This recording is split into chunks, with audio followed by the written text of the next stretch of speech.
क्या बलराम परशुराम को हरा सकते थे? एक पौराणिक, रहस्यमय और सांस रोक देने वाली कहानी। भूमिका: द्वारका की एक शांत रात थी। समुद्र की लहरें मानो किसी पुरानी कथा की धुन बजा रही थीं।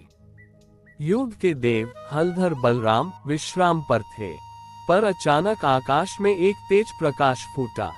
उस तेज में एक आकृति प्रकट हुई, शांत, कठोर और तेजस्वी। परशुराम। बलराम उठ खड़े हुए। दोनों की निगाहें मिली, द्वीप पर हवा तक रुक गई। एक ऋषियों का विवाद। कुछ ऋषि द्वारका आए थे। उनमें बहस थी। बलराम जी हत्ती गज शक्ति के समान हैं, उन्हें कोई पराजित नहीं कर सकता। नहीं, परशुराम देवों के भी गुरु रहे हैं, उनके सामने कौन ठहर सकता है? इस विवाद को सुनकर परशुराम ने मुस्कुराते हुए कहा था, युद्ध नहीं, पर ज्ञान की परीक्षा ही सत्य बताएगी। ऋषियों ने आग्रह किया, एक लघु युद्ध जिससे संसार जान सके कि कौन श्रेष्ठ है। परशुराम मौन रहे। बलराम ने कहा, यदि यह धर्म के लिए है तो मैं तैयार हूँ। 2. युद्ध का स्थान एक गुप्त वन। अगले दिन दोनों एक शांत, रहस्यमयी वन में पहुंचे। सूर्य की किरणें पेड़ों के बीच से धारियों की तरह गिर रही थीं।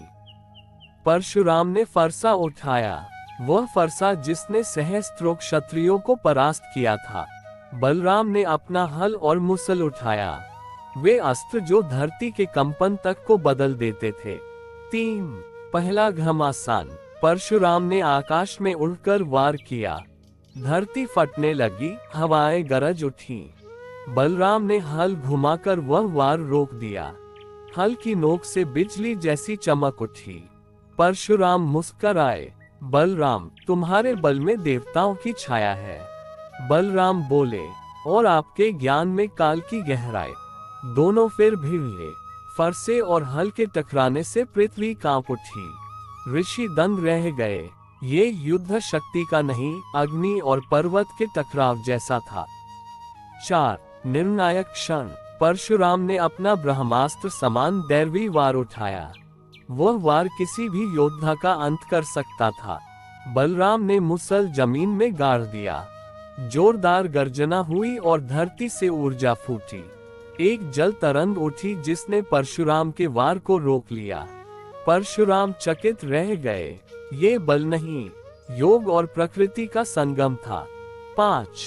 परशुराम का सत्य। परशुराम ने फरसा नीचे रख दिया। बलराम, तुम केवल बल के स्वामी नहीं हो, तुम में वह संतुलन है जो युद्ध और शांति दोनों को धारण करता है। बलराम ने भी प्रणाम किया, आप गुरु हैं देवों के, आपके सामने विजय मेरा लक्ष्य कभी नहीं था। परशुराम बोले, संसार पूछता है, क्या बलराम परशुराम को हरा सकते थे?